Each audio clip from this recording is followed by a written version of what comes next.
Pero kung si Jericho man ang isipin nilang pumatay sa'yo, baka mas mabuti na yun.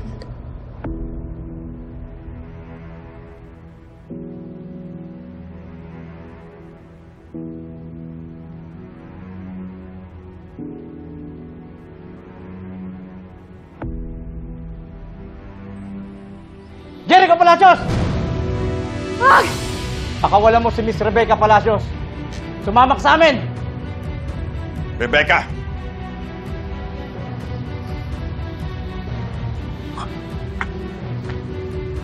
Ma'am, ito na po yung pinabili niyong wine. Yan po yung paborito ni Sir Galvan.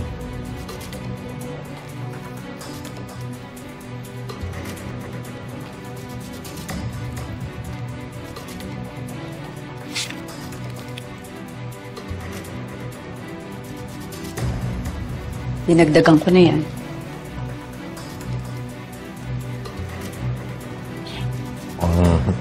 Aarestohin na ngayon si Jericho. Pag talagang nakakulong na siya, at saka na ako magse-celebrate. Please, please! Ibaba niyo yung mga baril niyo. Hindi naman kailangan magkagulo eh. Rebecca! What are you doing there? Come here. Punta ka dito! Oo, Tito! Hindi masamang tao si Kuya Jericho. May nagplant lang doon mga ebidensya sa gamit niya. He's not the real suspect. Kung ganon, sumama siya sa amin sa presinto. Doon siya magpaliwanag. Pag nawala si Jericho, 3 new generation na lang ng Palacios yung matitira. Si Ma'am Rebecca, yung magiging anak ni Miss Sam, tsaka si Sofia.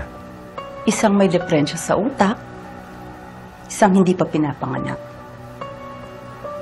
Ano naman ang panamahan mo sa anak ko?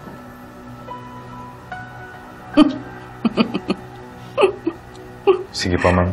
Mauna na po ako.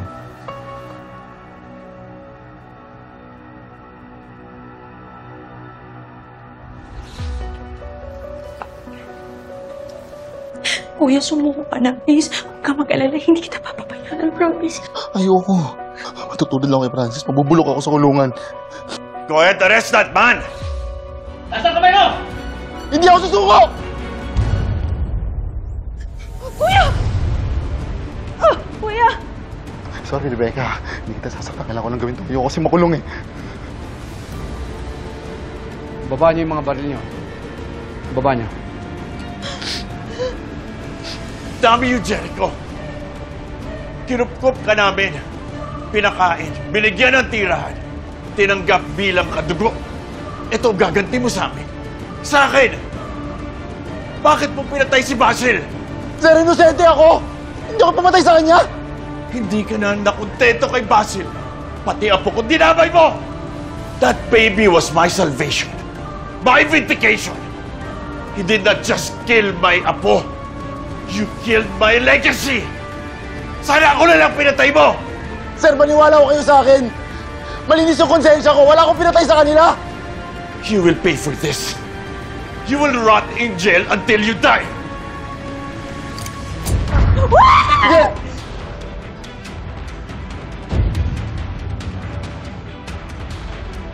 Ah! Ito, Galvan, please! Makinig ka kay Kuya Jericho. Hindi siya pumatay kay Kuya Basil. No, Rebecca! Na-brainwash ka na niya. That guy is a killer. He killed Basil. But I won't let him hurt another Palacios. Kuya, tumabo ka na, tumakas ka na muna. Ako na lang magkukonvince sa kanila na inosente ka. Please. Sige, huwag kayo lalapit! Ha? Huwag kayo lalapit! Papatayin ko to! Ha? Huwag kayo lalapit! Papatayin ko to! Let go of me! Let go of me! Rebecca, let go of me!